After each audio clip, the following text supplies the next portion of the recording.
this evening. Surdas, Chandidas, Kabir, Vidyapati, the Maithili poet and lyricist, Mirabai, Narsi Mehta, the poet, saint and bhakta from Gujarat, Vallabhacharya, the devotional philosopher from Andhra Pradesh, Chaitanya Mahaprabhu from Bengal, Guru Nanak, the world-renowned propagator of the Bhakti movement and Sikhism, and finally, the reformer, saint and poet, creative genius, and consummate artist that we are assembled here to glorify today, Mahapurush Srimanto Shankaradeva of Nagaon, Assam. Thank you. Every one of these great souls is a household name in Bharatvarsha.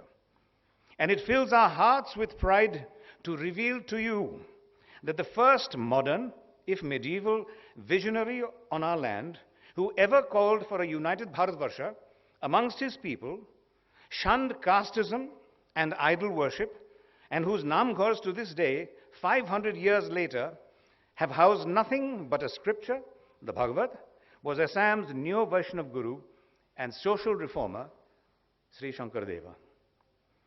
A namghar is what you might call a temple or a chapel, but it isn't only that. Shankaradeva built namghars where no idols would ever be worshipped. The inner sanctum would house a holy scripture, and where people of all faiths and castes and ethnicities would be welcomed as equals. In the morning, the clash of bortals, the huge cymbals, the soft accompaniment of the mridanga or khol, both designed specially by Shankaradeva, a Borgeet, a song celestial, a great song, would softly be sung to usher in a new day. The namghar became a meeting place for the community, and social issues and problems were discussed there and solved there. It was in many ways the first example of a panchayat system.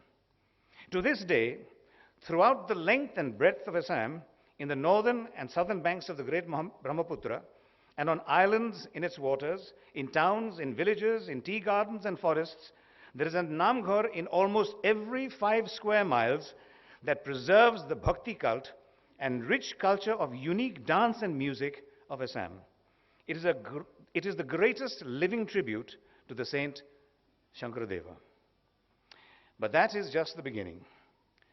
Shankaradeva was equally fluent in Sanskrit, Assamese, and Brajavali or Brojabuli. As a little student, he composed a short poem using just consonants and the first vowel he knew, which was O, and astonished his teacher. His gift for music and his sense of rhythm and movement astounded everybody. His teachers knew that he was a very special child. Years later, on his return from a 12-year pilgrimage, and mind you, one of his disciples on this pilgrimage was his first teacher, that took him to northern India, he was influenced greatly by the visit to the Lord Jagannath temple in Puri, by Kabir in Banaras.